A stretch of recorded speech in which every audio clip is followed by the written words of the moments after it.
Shalom saudara-saudara, kita berjumpa lagi dan senang bisa berjumpa. Kita sudah ada di tahun 2021. Kita sudah menjalaninya beberapa hari, sehingga memang kita harus meyakini bahwa karena Tuhanlah kita ada dan bisa melewati tahun 2020. Dan bagaimana kita melanjutkan perjalanan kita. Perjalanan kita tentu bukan perjalanan yang mudah. Saya membaca Yosua pasal 1, bagaimana Yosua yang diberikan kepercayaan melanjutkan kepemimpinan Musa dalam memimpin umat Israel menuju ke tanah Kanaan, yaitu tanah perjanjian.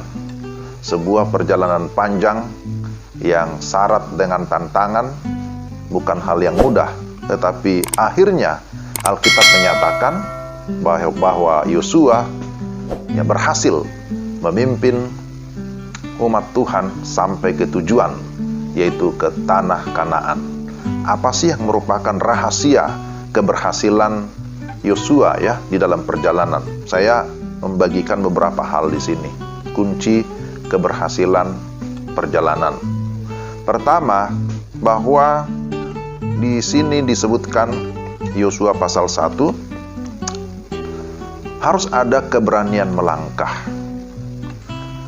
Ketika Musa hamba Tuhan itu mati, berfirmanlah Tuhan kepada Yosua bin Nun, abdi Musa itu demikian, hambaku Musa telah mati, sebab itu bersiaplah sekarang, seberangilah sungai Yordan ini, engkau dan seluruh bangsa ini menuju negeri yang akan kuberikan kepada mereka, kepada orang Israel itu. Jadi hal pertama, bahwa harus ada keberanian melangkah.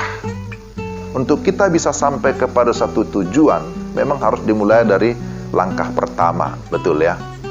Dan inilah yang dinyatakan oleh Tuhan kepada Yosua.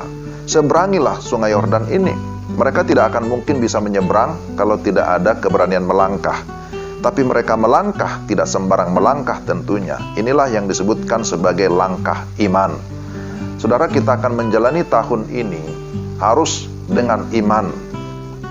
Kita tidak tahu apa yang akan terjadi besok, lusa, dan seterusnya. Karena perjalanan kita ini penuh dengan misteri.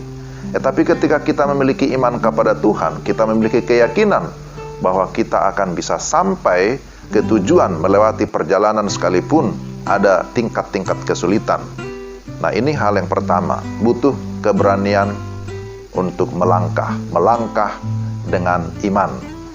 Tapi yang kedua, bersandar kepada penyertaan Tuhan. Disebutkan bahwa setiap tempat yang akan diinjak oleh telapak kakimu kuberikan kepadamu, seperti yang telah kujanjikan kepada Musa. Nah, ini penting ya, bahwa ketika kita berjalan, kita perlu bersandar kepada kekuatan Allah. Dia yang memberikan janji penyertaan, dan dia pasti akan memberikan kekuatan. Jadi sebenarnya kita harus mengakui bahwa kita ini bukan orang-orang yang mampu begitu ya. Tapi ketika kita mau mengikuti apa yang merupakan pimpinan Tuhan, dan kita bersandar kepada pimpinannya, bersandar kepada firman-Nya, mengandalkan Tuhan dalam setiap langkah kita, maka saya yakin kita akan bisa mencapai sasaran Tuhan. Ada janji Tuhan yang sudah dinyatakan kepada Musa, tentu berlaku bagi Yosua, bahwa mereka akan sampai ke tujuan. Itu janji Tuhan. Ada janji penyertaan Tuhan.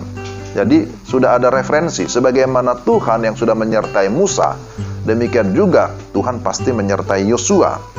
Nah, itu yang harus diperhatikan dalam ayat yang kelima. Seorang pun tidak akan dapat bertahan menghadapi engkau seumur hidupmu.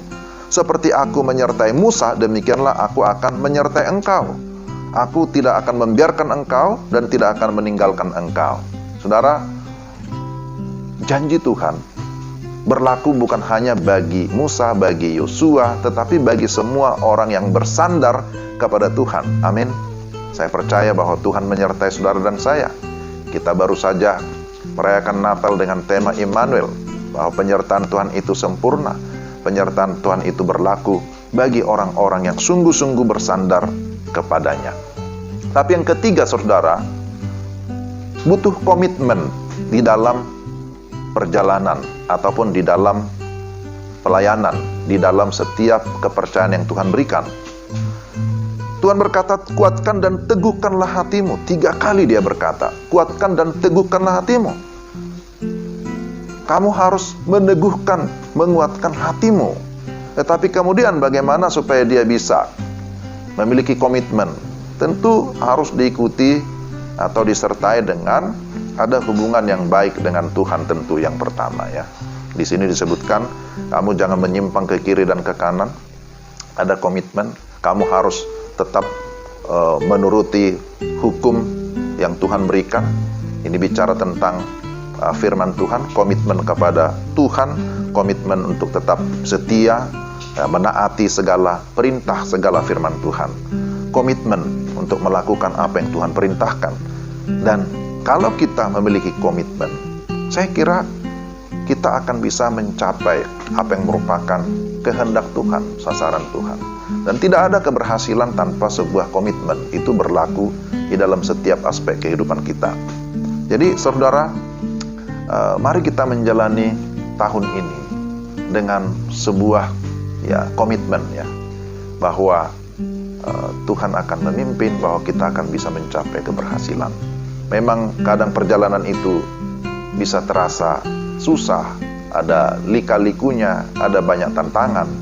Tetapi ketika kita berkomitmen, maka di sana pasti Tuhan akan memberikan penguatan, bahwa Tuhan akan menolong kita yang sudah sungguh-sungguh menyerahkan hidup kepada Dia.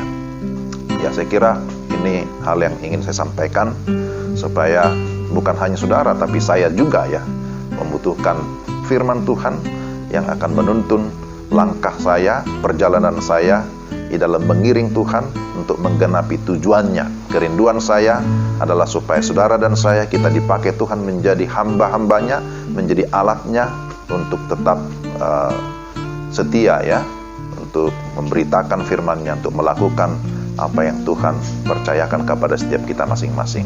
Tuhan, terima kasih untuk firman-Mu hari ini. Kami berdoa supaya Roh Kudus menolong kami, supaya kami dapat menjadi pelaku firman, dan kami tetap memiliki semangat juang, memiliki komitmen di dalam perjalanan iman kami, untuk kami dapat melakukan apa yang Tuhan mau. Dalam nama Tuhan Yesus kami berdoa. Amin. Demikian saudara renungan kita. Tuhan memberkati saudara sekalian. Shalom.